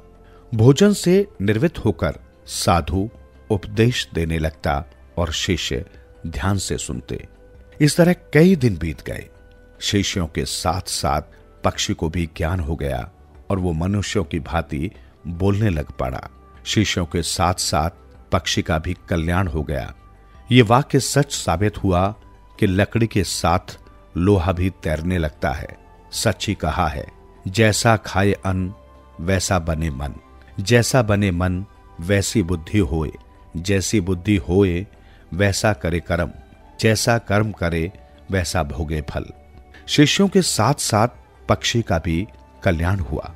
कुछ दिनों बाद साधु वहां से चलते बने। अब पक्षी का भी मन वहां नहीं लगता था। उनके जाने के बाद उदास हो गया। अब उसमें शक्ति भी आ गई थी, अतः एक दिन वो वहां से उड़ गया। वो कई दिन इधर उधर घूमता रहा, दाना चुगकर अपना पेट भरता। एक बार वो दाने के लालच में एक शिकारी द्वारा बिछाए जाल में फंस गया। शिकारी ने उसे पकड़ लिया और अपने घर ले गया। घर आकर उसने पत्नी को कहा, आज एक ही पक्षी मिला है, इसे ही पकाओ। अब मृत्यु पक्षी के सामने थी। वो कांप उठा। वो मनुष्य की भाषा जानता और बोलता था। उसे एक तरकीब सूझी। उसने शिकारी से कहा, मेरे इतने से मांस को खाकर तेरा क्या बनेगा? तू मुझे छोड़ दे और मैं तुझे 4 ऐसी अमूल्य शिक्षाएं दूंगा जो उम्र भर तेरे काम आएंगी। तुम उनसे यश और धन दोनों कमा पाओगे। ये सुन शिकारी बड़ा हैरान हुआ। कहां पक्षी और कहां ज्ञान की बातें। उसने पक्षी को पिंजरे में बंद कर दिया और कहा, हे पक्षी, मुझे तुम्हारी बात स्वीकार है। तुम मुझे जीवन में काम आने वाली 4 ज्ञान की बातें बस सुनाओ, फिर मैं तुम्हें छोड़ दूंगा। पक्षी बोला, पहली बात, बीती बात पर क्या पछताना, यानी जो बीत गई वो बात गई, उससे सबक तो लेना चाहिए, पछताना नहीं चाहिए। इतना कहकर पक्षी चुप हो गया। शिकारी की उत्सुकता बढ़ी। उसने पक्षी से अनुरोध किया कि जल्दी से बाकी की 3 बातें भी बताओ, मैं तुम्हें छोड़ दूंगा। पक्षी ने बताया, वो बात जो समझ ना आए उस पर क्या विश्वास करना। भैया, जो बात समझ में ही न बैठे उस पर कभी विश्वास न करो, नहीं तो नुकसान उठाओगे। तीसरी बात, हाथ आई वस्तु कभी नहीं छोड़नी चाहिए। हे मनुष्य, जो वस्तु परमात्मा ने दी है उस पर संतोष करो, उसे स्वीकार करो। ऐसा कभी न करना कि हाथ आई थोड़ी वस्तु को गवा दो। पक्षी चुप हो गया। शिकारी प्रार्थना करने लगा कि चौथी बात भी झट से बता दो। पक्षी ने कहा, मैंने अपने वचन अनुसार 3 अमूल्य बातें तुम्हें बता दी। चौथी बात बहुत ही अमूल्य है, ये बहुत ही पवित्र है। ये लोहे के पिंजरे में किसी बंधन में नहीं सुनाई जा सकती। अतः तुम पहले मुझे आजाद करो, तभी चौथी बात सुनाऊंगा। इस अमूल्य शिक्षा को सुन तुम अमर हो जाओगे, तुम्हारे बच्चे अमर हो जाएंगे। यदि तुम सुनने की इच्छा रखते हो तो पहले मुझे बंधन मुक्त करो। पक्षी की यह बात सुनकर शिकारी ने पिंजरे का दरवाजा खोल दिया। पक्षी पिंजरे से निकला और एक डाली पर बैठ गया। शिकारी ने विनती की कि चौथी बात भी सुनाओ। पक्षी ने कहा, हे शिकारी, तू महामूर्ख है। ऐसे मूर्ख व्यक्ति को ज्ञान देने का मुझे कोई अधिकार नहीं है और न ही तुम्हें सुनकर कोई फल मिलेगा, अतः मैं अब चला।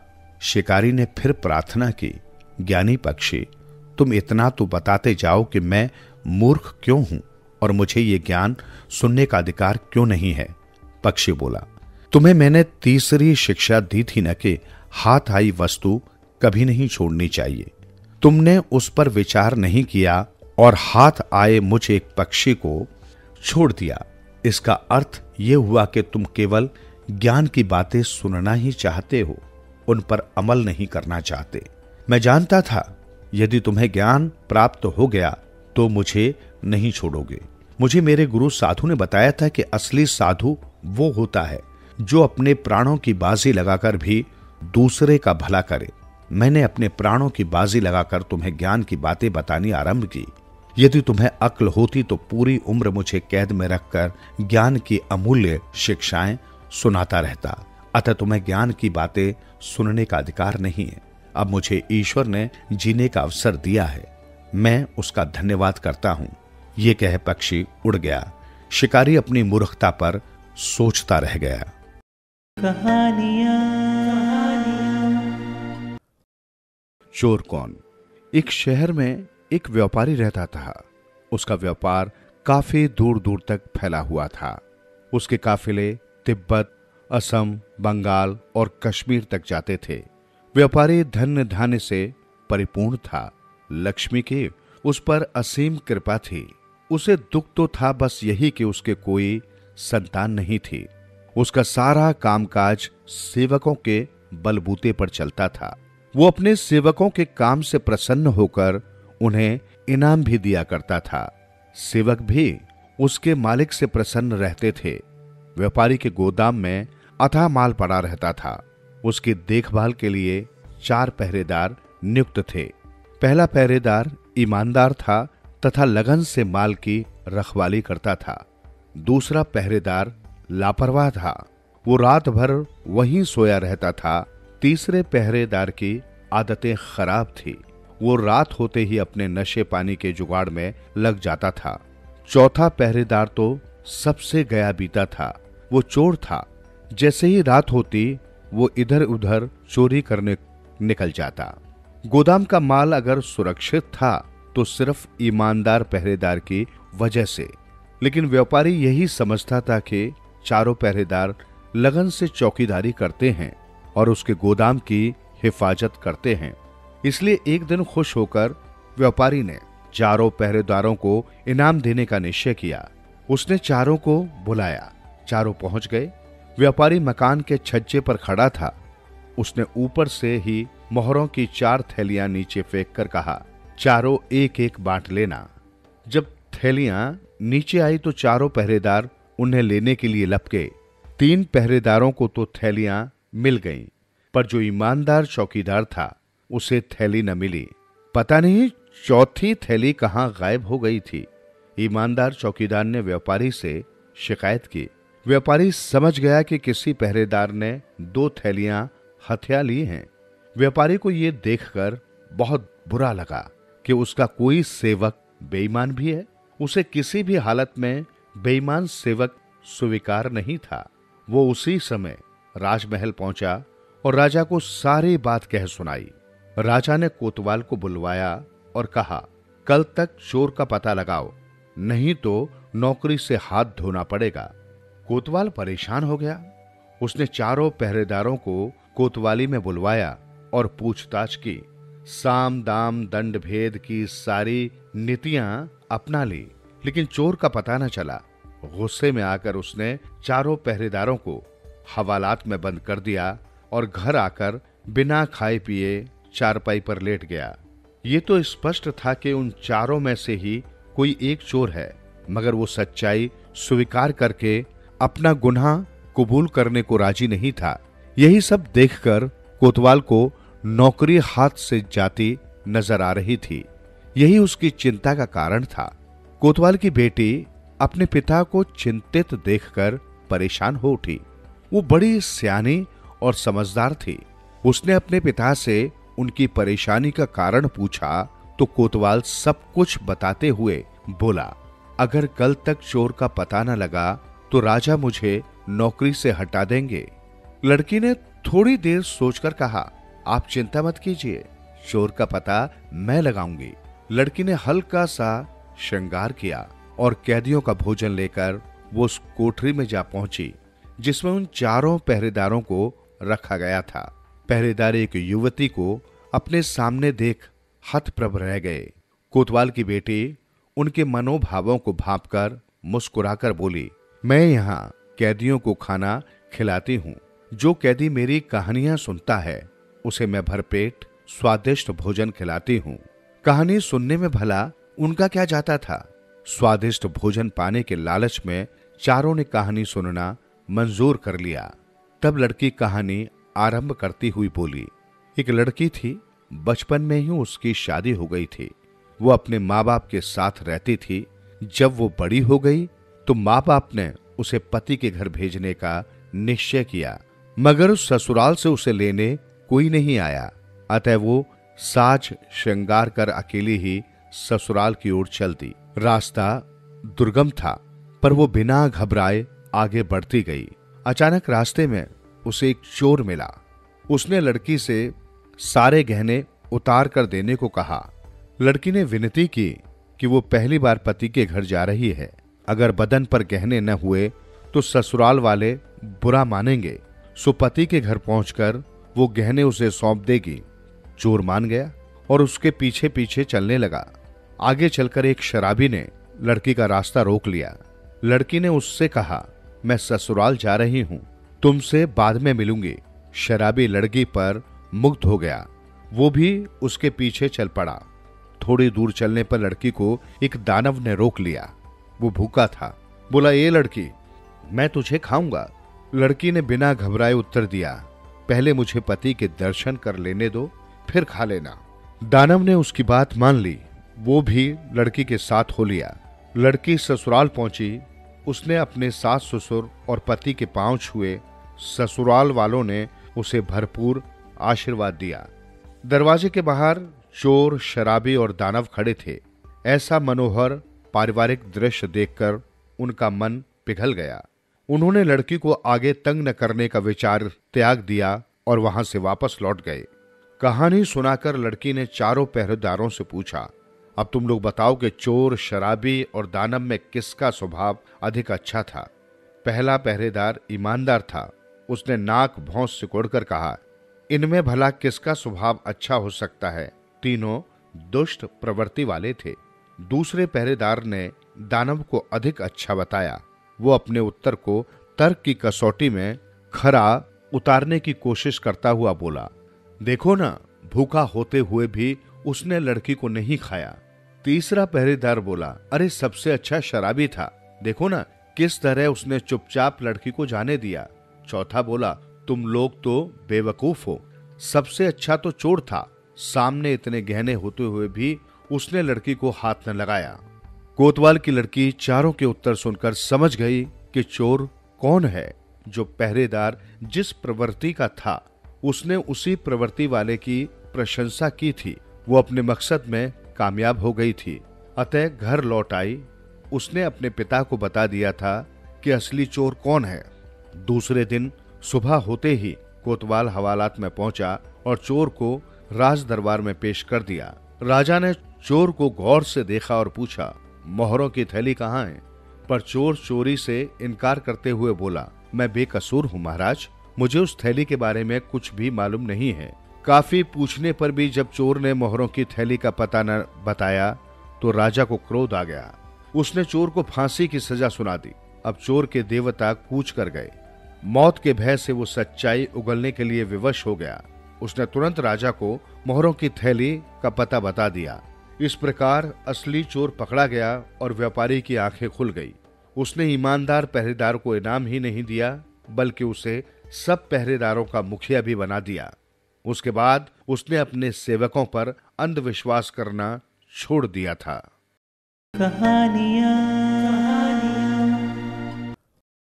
पहाड़ को दिया चूहे का वचन। एक गरीब की झोंपड़ी थी। उसमें एक बच्चा बिना दूध पिए सो गया था।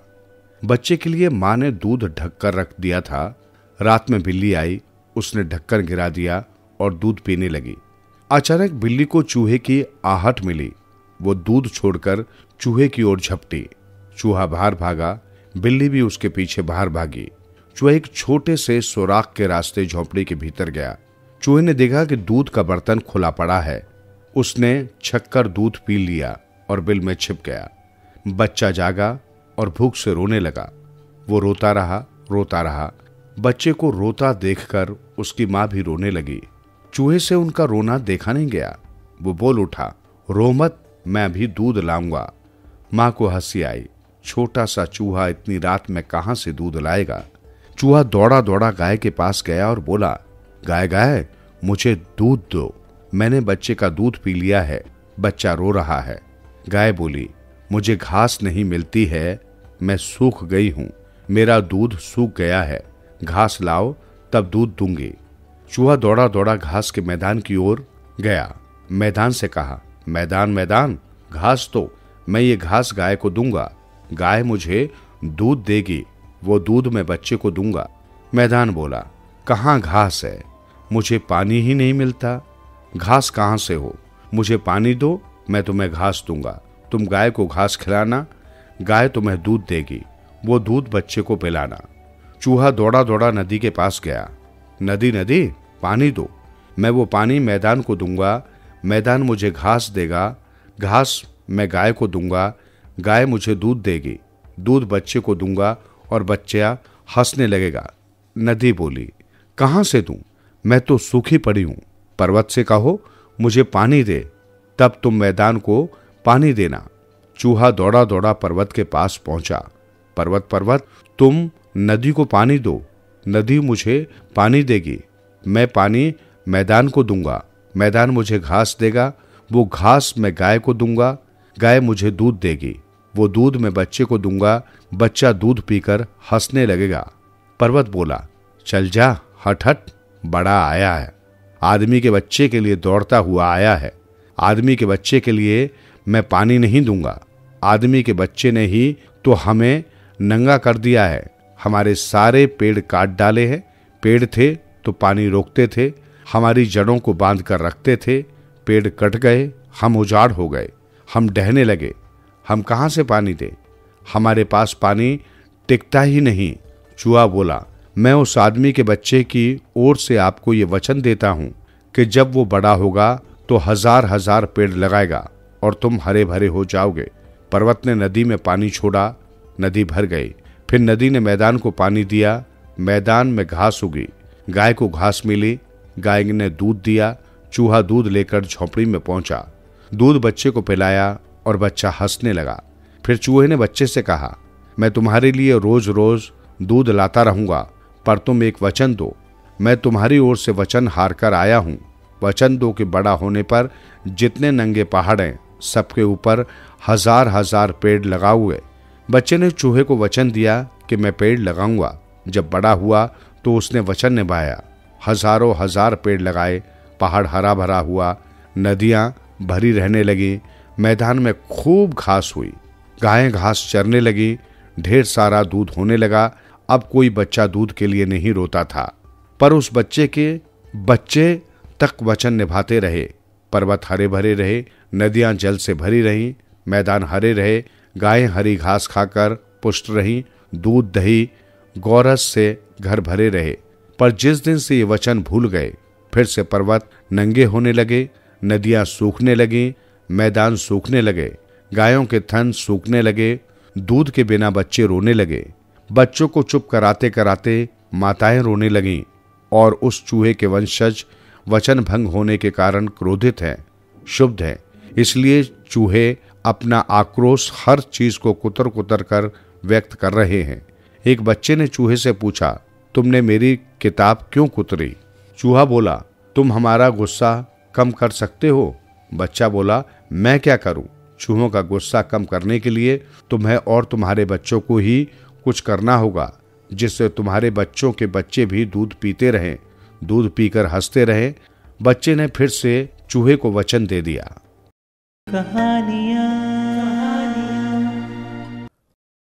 धरती टूटने वाली है।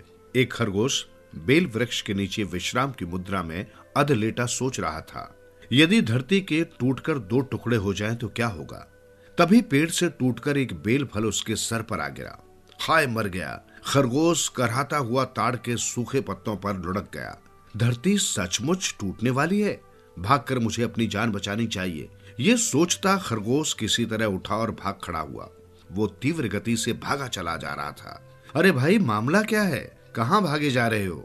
उसके दूसरे खरगोश मित्रों ने पूछा। कुछ मत पूछो, यदि जान प्यारी है तो भाग चलो यहाँ से।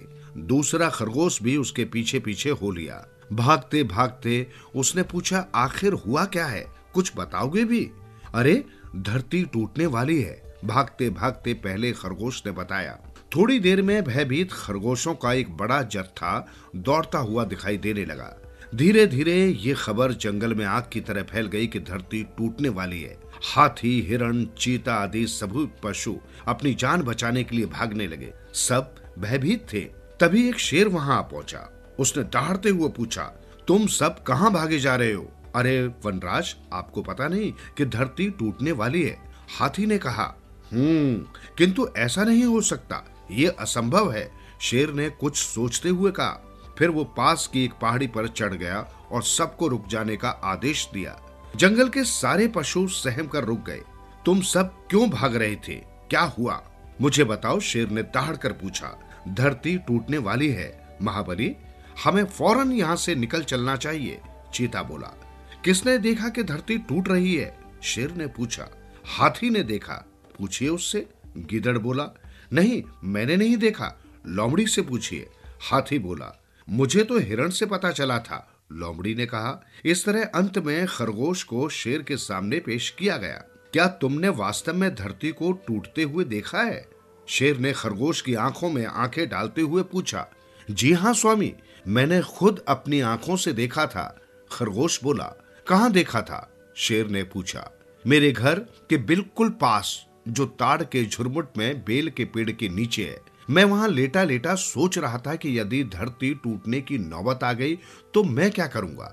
तभी मैंने कुछ गिरने की आवाज सुनी और भाग खड़ा हुआ। एक ही सांस में खरगोश ने सारा वृत्तांत कह डाला। शेर कुछ देर तक सोचता रहा, फिर सभी प्राणियों को संबोधित करते हुए बोला, मैं इस खरगोश के साथ जाकर देखता हूँ कि वास्तविकता क्या है। मेरे लौटने तक तुम सब यहीं ठहरना।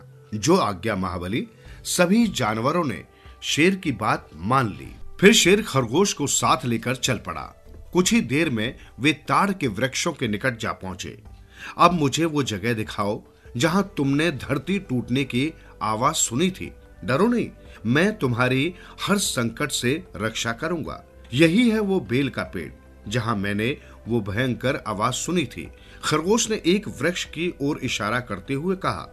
पेड़ की ओर देखते हुए शेर ने कहा, अच्छा तुम यहीं रुको, मैं जांच पड़ताल करके आता हूँ। शेर ने उस पेड़ के नीचे गिरे ताड़ के पत्तों को ध्यान से देखा। ओह, मैंने ठीक ही सोचा था। सूखे पत्तों पर बेल फल के गिरने की आवाज से बेचारा खरगोश डर गया होगा और उसने धरती के टूटने की कल्पना कर ली होगी, शेर बोला। फिर वो खरगोश को वापस लेकर जंगल के प्राणियों के पास पहुंचा और उन्हें वास्तविकता बताई। फिर वो सबको संबोधित करते हुए बोला, मित्रों, तुमने ये पता नहीं लगाया कि सच क्या था। आंखें मूंदकर केवल सुनी सुनाई बातों पर विश्वास करने की भूल करने से आज तुम अनावश्यक ही संकट में पड़ सकते थे। कहानियां। धूर्त गीदड़ का अंत।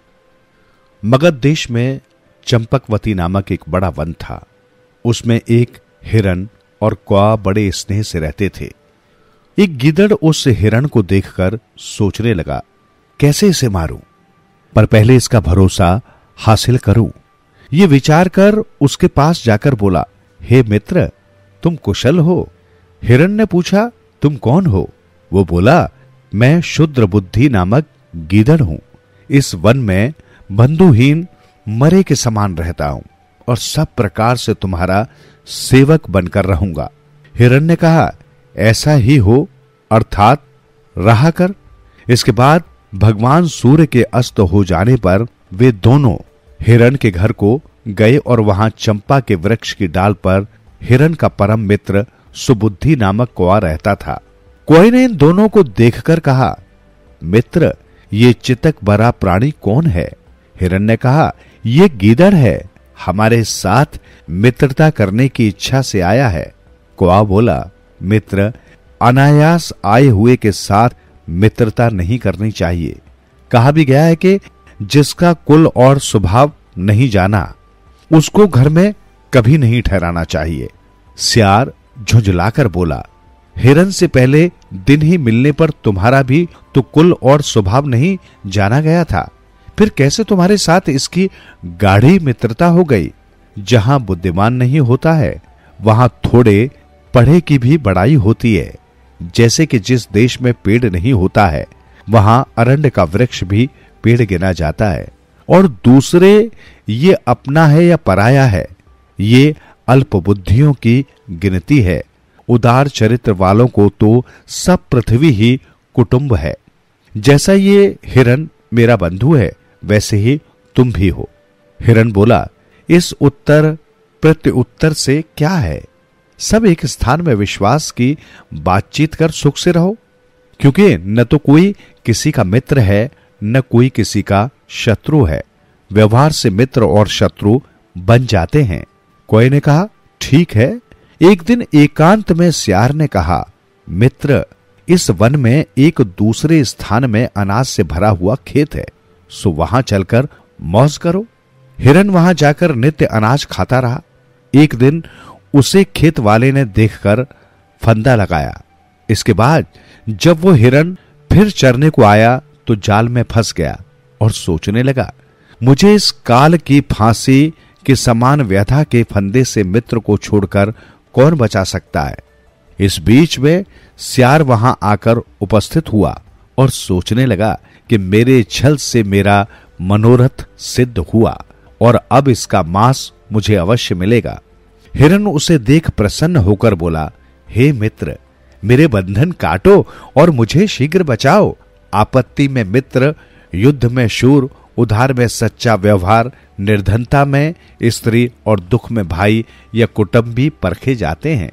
और दूसरे विवाह आदि उत्सव में, आपत्ति में, अकाल में, राज्य के पलटने में, राजद्वार में तथा शमशान में जो साथ रहता है वही सच्चा बंधु है।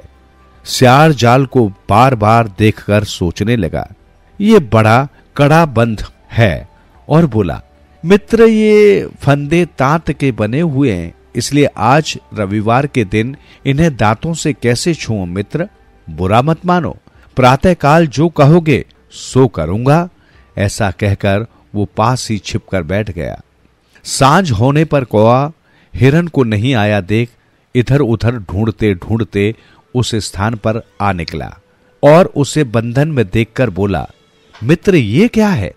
जैसा कहा गया है कि जो मनुष्य अपने हितकारी मित्रों के वचन नहीं सुनता है उसके पास ही विपत्ति है और अपने शत्रुओं को प्रसन्न करने वाला है। कौआ बोला, वो ठग कहां है? हिरन ने कहा, मेरे मांस का लोभी यहीं कहीं बैठा होगा। कौआ बोला, मैंने पहले ही कहा था, मेरा कुछ अपराध नहीं है, अर्थात मैंने इसका कुछ नहीं बिगाड़ा है, अतएव ये भी मेरे संग विश्वासघात न करेगा।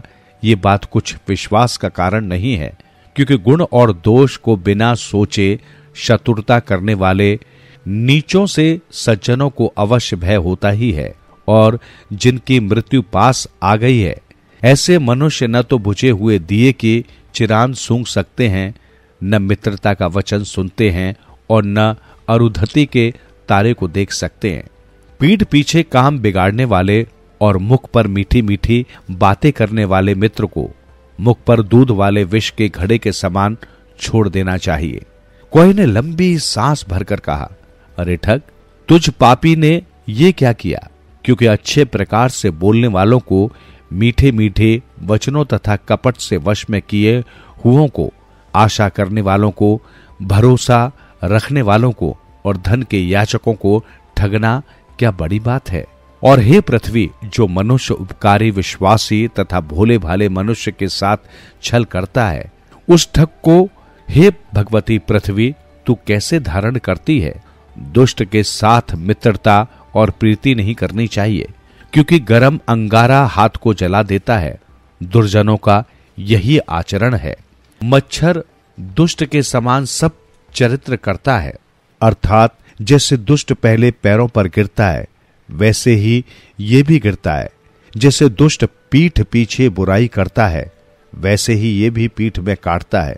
जैसे दुष्ट कान के पास मीठी मीठी बातें करता है वैसे ही ये भी कान के पास मधुर विचित्र शब्द करता है। और जैसे दुष्ट आपत्ति को देखकर निडर हो बुराई करता है वैसे ही मच्छर भी छिद्र अर्थात रोम के छेद में प्रवेश कर काटता है।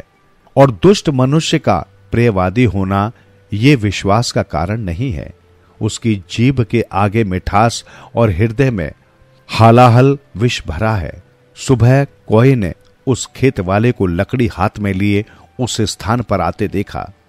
उसे देखकर कोई ने हिरन से कहा, मित्र, तुम अपने शरीर को मरे के समान दिखाकर पेट को हवा से फुलाकर और पैरों को ठिठाई कर बैठ जाओ। जब मैं शब्द करूं तब झट उठकर भाग जाना। खेत वाले ने प्रसन्नता से आंखें खोलकर उस हिरन को इस प्रकार देखा। आह, ये तो आप ही मर गया। ऐसा कहकर हिरन की फांसी को खोलकर जाल को समेटने का प्रयत्न करने लगा। पीछे कौवे की कांव कांव सुनकर हिरन तुरंत उठकर भाग गया।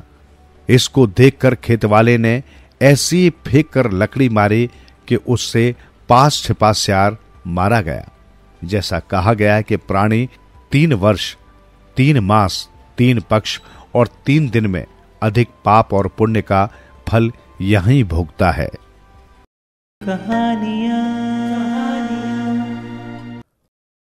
धूर्त सांप। नंदनवन में एक भयानक काला सांप रहता था। युवावस्था में उसने पूरे वन में आतंक मचा रखा था, किंतु काल चक्र के अनुसार अब वह बूढ़ा हो चुका था। उसकी अवस्था दिन प्रतिदिन बिगड़ती गई, यहां तक कि अब दुर्बलता के कारण वो शिकार भी नहीं कर पाता था। ये सब होने पर भी वो बड़ा धूर्त और षड्यंत्रकारी था। कल ही उसने अपना पेट भरने के लिए एक नई योजना बनाई थी, जिस पर अमल करने के लिए वो अपनी बांबी से बाहर निकलकर धीरे धीरे रेंगने लगा। अब उसके बाहर निकलने पर किसी प्रकार की कोई हलचल नहीं होती थी। जो जीव उसकी शक्ल देखकर डर जाते थे, अब तो उनसे मित्रता करके ही समय काटा जा सकता था। उसके बड़े बूढ़ों ने यही पाठ पढ़ाया था कि समय के साथ बदल जाना ही बुद्धिमानी है। यही कारण था कि इस सर्प ने अपने आप को पूरी तरह से बदल लिया था। आज जब वो अपने बिल से बाहर निकला तो सामने बैठे कुछ मेढकों को स्वयं प्रणाम किया। अरे नागराज, आप तो हमारे पूज्य हैं, बड़े हैं। हमारा ही फर्ज है कि आपको प्रणाम करें। आप हमें प्रणाम करके क्यों पाप का भागी बनाते हैं? बेटे, जब बच्चे जवान हो जाते हैं तो उन्हें बराबरी का दर्जा दिया जाता है। अब तुम लोग बड़े हो गए हो, इसलिए हमारा तुम्हारा रिश्ता मित्रों वाला है। अब मैं कोई छोटा या बड़ा नहीं। नागराज, ये तो आपकी महानता है। आप हमें बराबरी का दर्जा दे रहे हैं, मेढक सरदार ने कहा। बच्चों, ये मत भूलो कि संतान ही बुढ़ापे का सहारा होती है। अब तो हम बूढ़े अपने खाने के लिए चिंतित हैं। सोचते हैं कि तुम्हारे जैसे कुछ जवान बेटे मिल जाएं तो कुछ चिंता कम हो। हम आपकी सेवा के लिए हर पल हाजिर हैं। कहिए, हम आपके किस काम आ सकते हैं? बेटे, यदि तुमने मेरा दुख पूछा ही है तो सुनो। पिछले जन्म में मैंने एक ब्राह्मण के बेटे को काटा था। वो अपने पिता के सामने तड़प तड़प कर मर गया। तो ब्राह्मण ने मुझे ये श्राप दिया कि हे पापी, तूने मेरे बेटे को काटकर मार डाला। जा, अपने इस पाप के बदले तू अगले जन्म में बूढ़ा होकर मेढकों को अपनी पीठ पर बैठाकर घुमाया करेगा, तभी तुझे बुढ़ापे में भोजन नसीब होगा। बेटा, अब तुम स्वयं ही सोचो कि मैं क्या करूं। अब तो मैं बिल्कुल बूढ़ा हो गया हूं। मेरे पेट भरने का साधन तो तभी बन पाएगा जब आप लोग मेरे इस श्राप का प्रायश्चित करवाओगे। नागराज, तुम चिंता मत करो, हम तुम्हारी सहायता करेंगे। हम ही एक दूसरे के काम न आए तो कौन आएगा? मेढक सरदार ने गर्व से सीना फुलाकर कहा। उसके लिए ये बड़े गर्व की बात थी कि सांप जैसा शक्तिशाली जीव उसका मित्र बनने का इच्छुक है। सांप अपने मन में बहुत खुश हुआ कि उसकी चाल सफल हो गई। अब वो भूखा नहीं मरेगा। दूसरी ओर मेढकों ने अपने साथियों को ये खुशी की खबर सुनाई कि आज से हमारी बिरादरी सांप के ऊपर बैठकर घूमा करेगी। कालिया सर्प हमें बारी बारी से अपनी पीठ पर बैठाकर जंगल की सैर कराएगा। ये सुनकर सभी मेढक बहुत खुश हुए। सांप अपनी चाल को सफल होते देखकर खुश था तो सीधे सादे साफ दिल के मेढक सांप पर सवारी करने की आशा में खुशी मना रहे थे। उन्हें क्या पता था कि सांप कितना धूर्त है।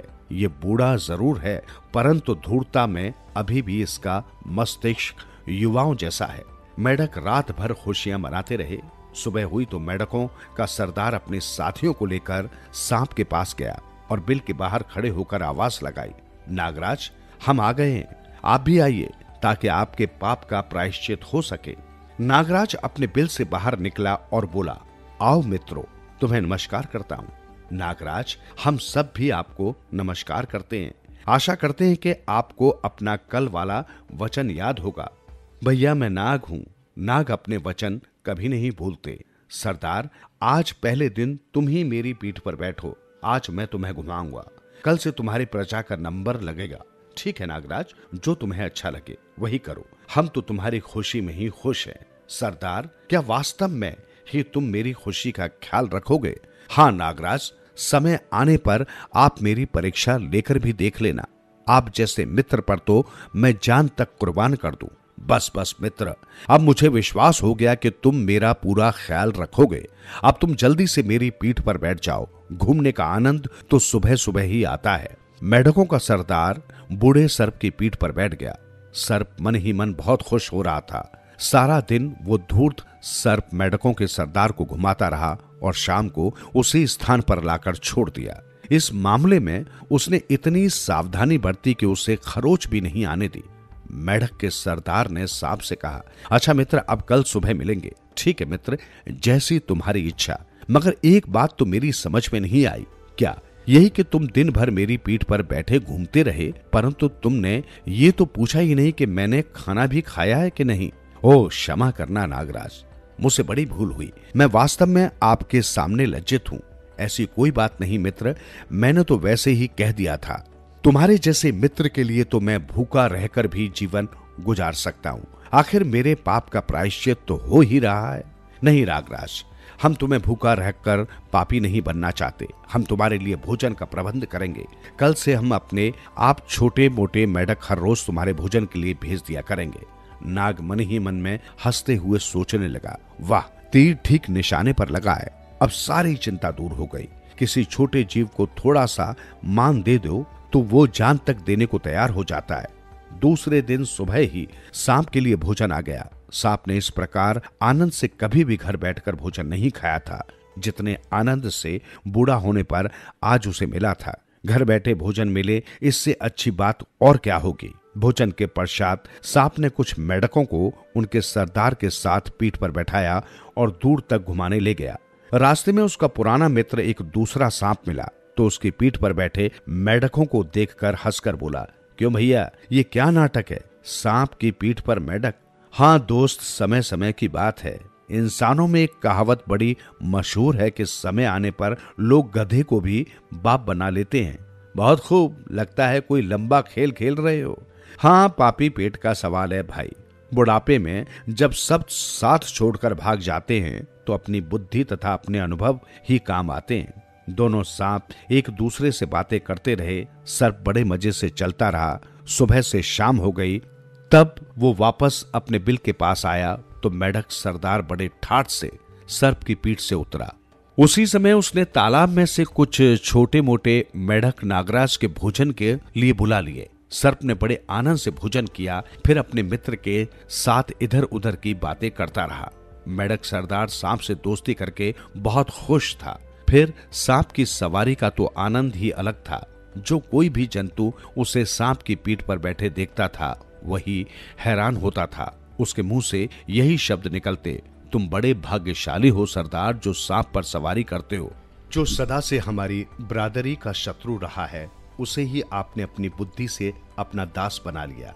अरे भाई, ये सब राजनीति की चालें हैं। यदि सभी ऐसी चालें चले तो हम में और साधारण मेढक में फर्क क्या रहा? सरदार गर्व से कहता। समय बीत रहा था। नागराज अपना बुढ़ापा बड़े मजे से काट रहा था। अब उसे किसी प्रकार की चिंता नहीं थी। धीरे धीरे उस सांप ने पास के तालाब के सारे मेढक खा लिए। अब केवल सरदार ही बाकी बचा था। एक दिन सुबह सरदार उसके पास घूमने जाने के लिए आया तो सांप ने सबसे पहले उससे यही पूछा, मेरा भोजन कहाँ है? नागराज, मुझे बड़े दुख के साथ कहना पड़ रहा है कि मेरी सारी प्रजा समाप्त हो गई। प्रजा ही समाप्त हुई है ना, तुम तो अभी जीवित हो। ये कहते हुए उस काले सांप ने मेढक सरदार को भी खा लिया। सुनते रहो दिल से यूं ही कहानियां। कहानियां आपकी, हमारी और सबकी, जो दिलों को छू लेती है। सुनते रहें कहानियां।